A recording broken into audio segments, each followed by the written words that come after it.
evening, Jensen. It's so great to have you back in Taiwan. First of all, hey Johnny, hey everybody, say hi to Ting Ting. Hi. Hey Daja, say hi to Ting Ting, TBS. Hi. Hi, everyone. Let me borrow Jensen for a bit.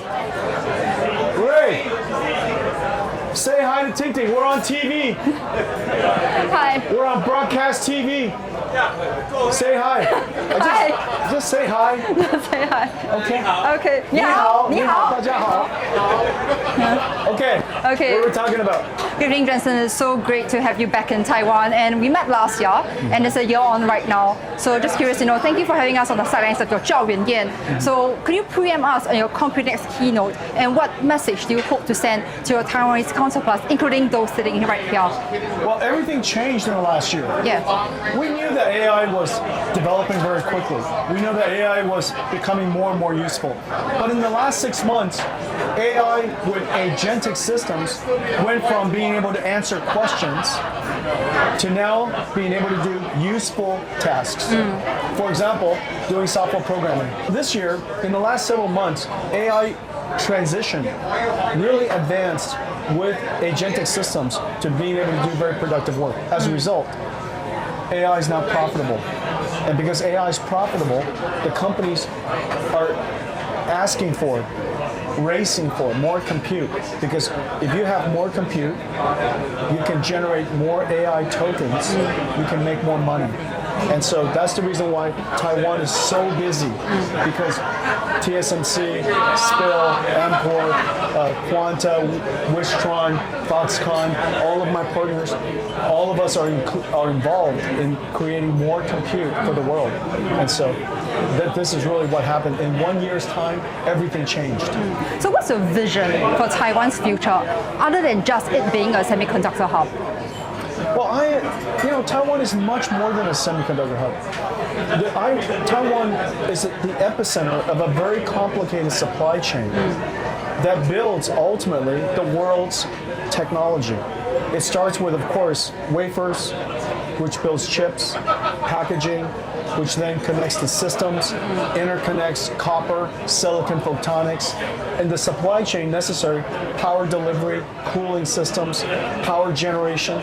All of the technology necessary to create these AI factories is enormously complex. It's the most complex systems in the world. Yeah.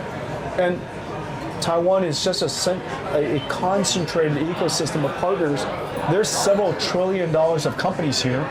And these companies really are at the epicenter of the world's AI ecosystem.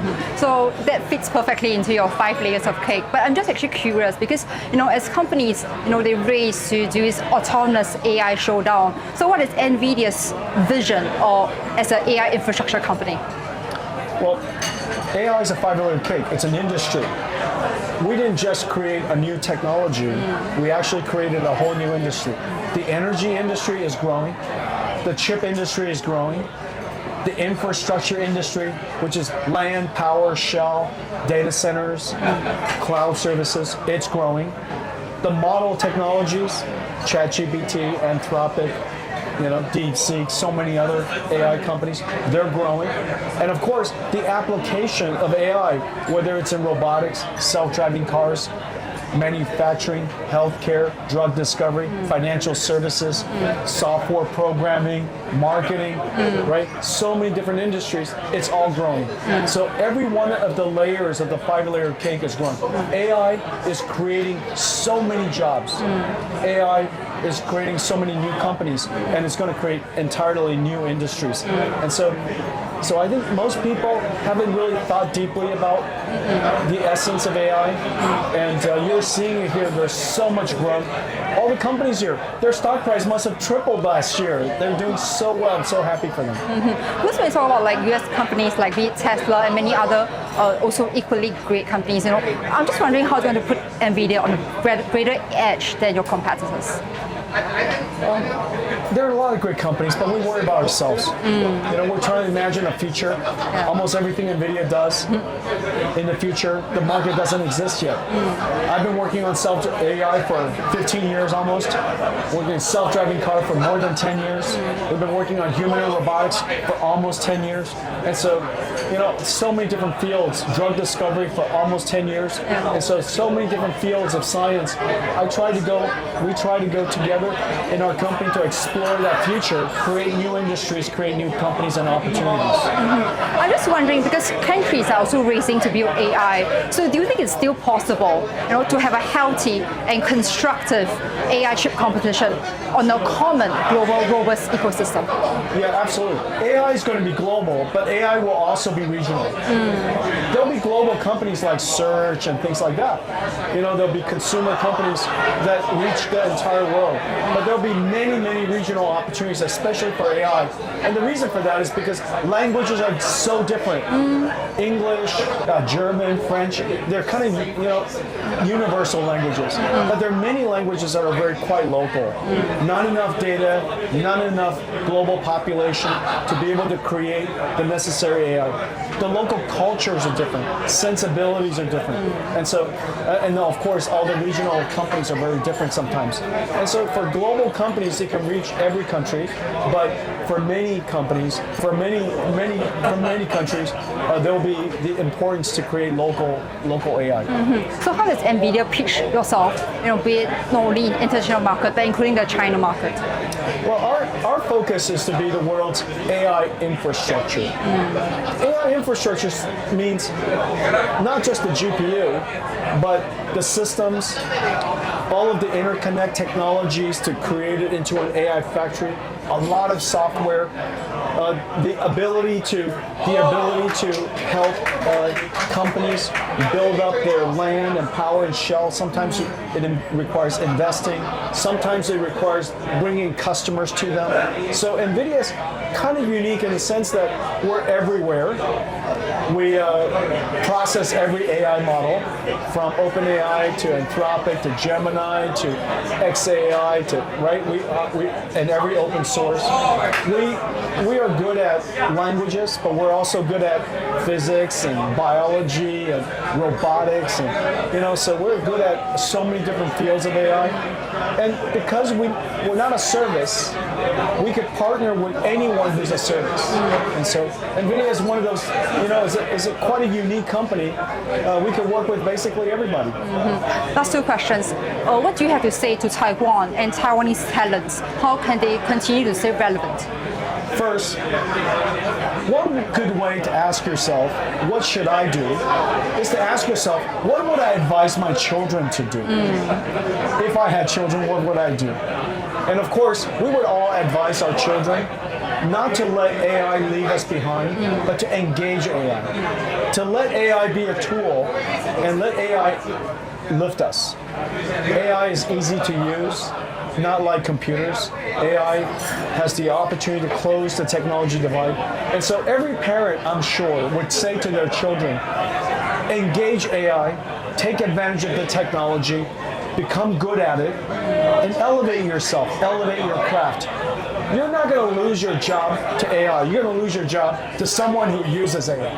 And so that's what I would do. Is for all the young people here, no matter what profession, what field of science or what field of study you care about, just whatever you do, take advantage of AI. As for those who fear the AI bubble, what do you have to say to them? Well, the overall industry has decades to go. And the reason for that is we know this. Intelligence is fundamentally useful. And we now have the ability to automate not just power, we have the ability to automate not just mechanical strength, machineries, motors, we now have the ability to automate cognitive intelligence. Of course, that's of great value to a lot of different industries and many people. We have many, many years of growth to go. In this new world, compute, what NVIDIA does for a living, compute is revenues. The more compute you have, the more factories you have, the more revenues you can have. And so we have years of growth ahead of us. Okay, just before I end the interview, you talk about embracing AI, so actually I have prepared a present for you. Oh, really? Yep, again this year. Wow. So Wow. it's a continuation from last year because You know I love whiskey. I know you love whiskey and anyway. Oh my gosh. No. So let me tell you the backstory to this. I actually wanted to give you this last year, but because there are some time constraints, so I worked together with the master who does engraving. And wait, incredible. and this is designed by myself through AI. Is that right? Yes. Do you mind if I just take out the bottle to Yes. show you? Yeah. Sorry, let me just. I do not want to break it. Let's put this on the side. Hey, could I have a pen, please? Where's okay. Okay. This is for you. So the thing is that I actually chatted with my AI. I engaged my AI agents, and I have it, into the prompt. Put Jensen with AI and Taiwanese food studying on Taiwan. And the thing is that it came out with all this Taiwanese street food, and there was initially a smelly tofu. Then I have it changed to a bag of fruits. Kudos to the fruit lady. So beautiful. I designed it. Oh my God. And with AI, of course. All right. First of all, I love it very much. Thank you. But I'm going to autograph this because there's only one. It's for you. I know. Yes. I know. I enjoyed it. I'm going to autograph this and you keep it for me. Oh, that's so kind of you. Okay? Can we do that? I really want you to have this though. Thank you. There's only one in the world. Thank you, Jensen. Yep, so I work with my AI agents on this. Yeah. Thank you. Thank you so much. Thank you, Jensen. Thank you. Thank you so much. I love the interview. Thank you. Thank you.